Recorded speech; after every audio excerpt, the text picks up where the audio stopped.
স্বাগতম সবাইকে। আজ আমাদের ক্লাসের বিষয়বস্তু হলো অক্টাল সংখ্যা হতে কিভাবে হেক্সাডেসিমাল সংখ্যায় রূপান্তর করা যায়। এখানে আমরা একটি অক্টাল সংখ্যাকে গ্রহণ করেছি এবং সেই অক্টাল সংখ্যা থেকে হেক্সাডেসিমাল সংখ্যায় রূপান্তর করতে হবে। অক্টাল সংখ্যা হতে ডিরেক্টলি কখনো হেক্সাডেসিমাল সংখ্যায় যাওয়া যায় না। আমাদের প্রথম কাজ হলো অক্টাল সংখ্যাটিকে প্রথমে বাইনারিতে রূপান্তর করতে হবে এবং বাইনারিতে রূপান্তর করার পরে যে আমাদের হেক্সাডেসিমাল সংখ্যায় রূপান্তর করতে হবে। চলো দেখা যাক। আমরা আমাদের অঙ্কটাকে লিখে নেব। আমরা পূর্বে ক্লাসে দেখেছিলাম যে অক্টাল সংখ্যার 1 বিট সমান সমান বাইনারি সংখ্যার 3 বিট। তো এখানে যে সেই একই রকম ধারাটি আমরা ব্যবহার করব। 1 2 4। প্রথমে 1 রয়েছে, 1 এর জন্য আমাকে শুধুই 1 গ্রহণ করলে হবে। এক্ষেত্রে 2 বা 4 এর দরকার নাই। 3 এর জন্য আমাকে কোন কোন সংখ্যাটি গ্রহণ করতে হবে? এখানে 3 এর জন্য আমার প্রয়োজন 2 এবং 1 এর প্রয়োজন, 0 এর প্রয়োজন কিন্তু নাই। তাহলে আমাদের বাইনারি সংখ্যা 0 অন অন। 5 এর জন্য আমার প্রয়োজন এখানে রয়েছে 4 এবং 1, 2 এর প্রয়োজন নাই, অন 0 অন। 2 এর জন্য আমার প্রয়োজন শুধু 2, এখানে 4 বা 1 এর প্রয়োজন নাই। এখানে 4 এর জন্য আমার প্রয়োজন শুধু 4।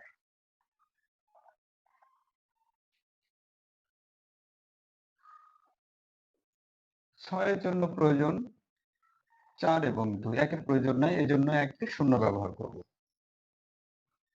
স্মরণ রাখা উচিত যে এখানে যে সংখ্যাদ্বয়ের সাহায্যে আমরা এখানে সংখ্যাটা তৈরি করব, শুধু সেটা নিচে অন ব্যবহার করব। যেহেতু 6 এর প্রয়োজন ছিল, 4 এবং 2 মিলে 6 হয়, এই জন্য 4 এর নিচে অন এবং 2 এর নিচে অন ব্যবহার করেছি।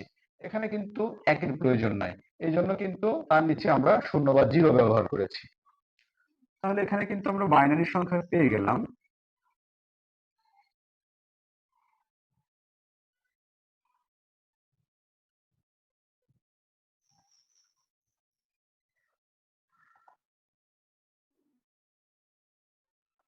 এটি আমাদের বাইনারি সংখ্যা।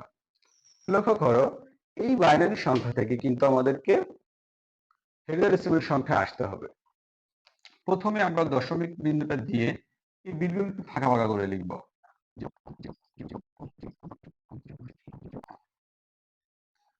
এটা লেখার পরে এখান থেকে যে পয়েন্ট রয়েছে, পয়েন্ট থেকে আমরা বাম দিকে আসবো। ভগ্নাংশ পূর্ণ সংখ্যার ক্ষেত্রে 4 বিট করে আমরা ভাগ করে নিব।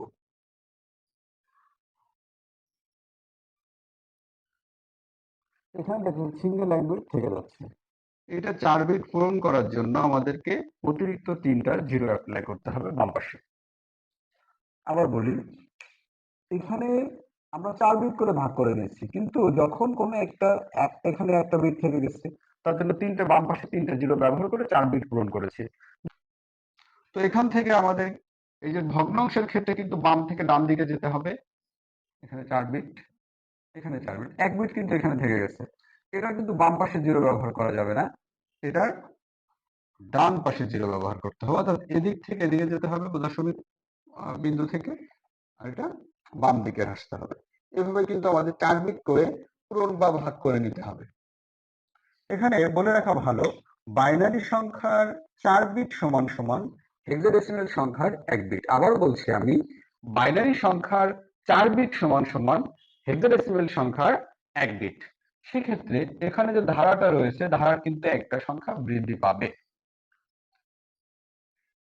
এখান থেকে দেখো কিভাবে আমরা হেক্সাডেসিমাল সংখ্যায় আসি। এই মানগুলো এখানে আমরা বসাবো 1 0 0 0। তাহলে এখান থেকে কোন সংখ্যাটা আমাদের গ্রহণ করতে হবে? আগের নাই কিন্তু এখানে বিপরীত হচ্ছে। এবার আমরা 8 কে গ্রহণ করব। পরে যে বিটগুলো রয়েছে এখানে কত? 1 1 0 0। 8 আর 4 12। আমরা জানি হেক্সাডেসিমাল সংখ্যা কিন্তু 12 বলে কোনো সংখ্যা নাই, সেখানে এভাবে ব্যবহার করতে হয়। 10 এর জন্য ব্যবহার করতে হয়, 11 এর জন্য ব্যবহার করতে হয়, 12 এর জন্য ব্যবহার করতে হয়, 13 এর জন্য ব্যবহার করতে হয়, 14 এর জন্য ব্যবহার করতে হয়, 15 এর জন্য ব্যবহার করতে হয়। এগুলো হেক্সাডেসিমাল সংখ্যায় দৃশ্যমান বা এগুলো সংখ্যা। সেক্ষেত্রে এখানে আমরা কি পেয়েছি? এখানে কিন্তু 8 আর 4 আমরা 12 পেয়েছি। তাহলে 12 মান সি, তাহলে এখানে আমরা সি লিখব। পরের যে অঙ্কটা রয়েছে দেখো, এখানে রয়েছে পরে যে মানটা রয়েছে দেখো, অন জিরো অন জিরো, তাহলে এখান থেকে 8 এবং 2 কে গ্রহণ করতে হচ্ছে।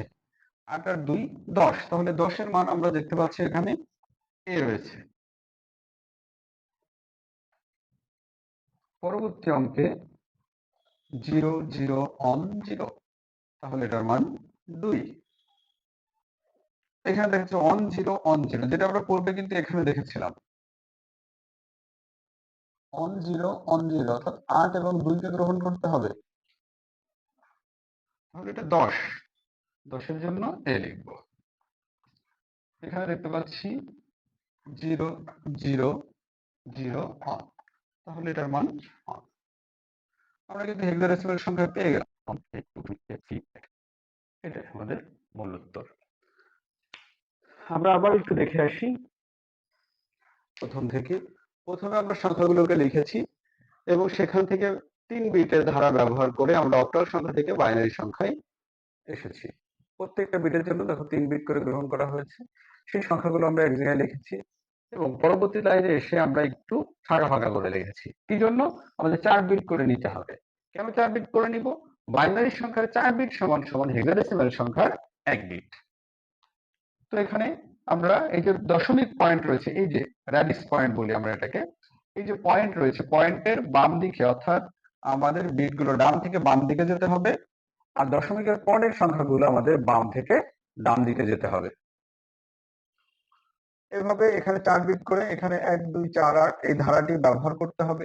এই ধারাটি ব্যবহার করে আমরা এখান থেকে, এই যে এখানে 4টা বিট ছিল 1 0 0 0, তাহলে 1 এর জন্য এখানে 8 হয়েছে। বাকিগুলো তো বিট গ্রহণ করি না, যেহেতু 0 আছে।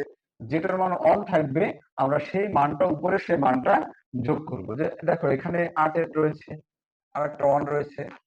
এখানে আবার দেখাই, এখানে 8 এর এখানে 1, 4 এর এখানে 1, 2 এর এখানে 0, 1 এর এখানে 0। তাহলে আমি কোন কোন মানটা গ্রহণ করব? আমরা গ্রহণ করব 8 এবং 4। তাহলে 8 আর 4 12। 12 এর মান হলো সি। দেখো এখানে আমরা সি গ্রহণ করেছি। একইভাবে কিন্তু এখানে সকল যে 4 বিট গুলো রয়েছে, এভাবে ওই ধারার নিচে বসিয়ে নিয়ে, এই যে ধারার নিচে বসিয়ে আমরা সেই যেগুলোর নিচে 1 রয়েছে, আমরা সেই মানগুলো এখানে কি করব? গ্রহণ করব। গ্রহণ করে আমরা যদি 9 এর বেশি হয়, তাহলে আমরা এখান থেকে এই বর্ণগুলো লিখব। আর 9 পর্যন্ত, অর্থাৎ 0 থেকে 9 পর্যন্ত হলে আমরা সেই সংখ্যাটা হুবহু লিখে দেব। এভাবে আমরা অনেক বড় বড় অক্টাল সংখ্যা হতে হেক্সাডেসিমাল সংখ্যায় রূপান্তর করতে পারবো। এবার আমরা দেখি কিভাবে আমাদের উত্তরটা লিখতে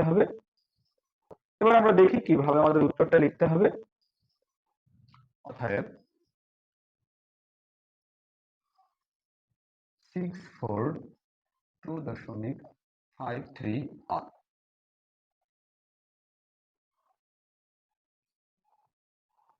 on a,